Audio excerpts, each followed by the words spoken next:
Aging is, a stage in life.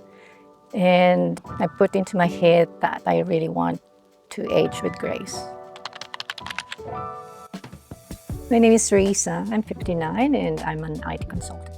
The biggest change I noticed when I had that perimenopause is the dryness, the pigmentation. But I guess aside from that, I also noticed irregular sleep patterns.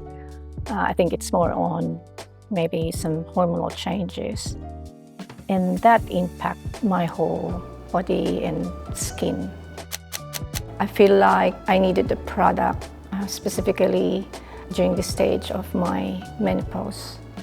What I've noticed when I started using PressPause, my skin is now firmer, it's more glowy, and then it feels like it's really hydrated all throughout the day.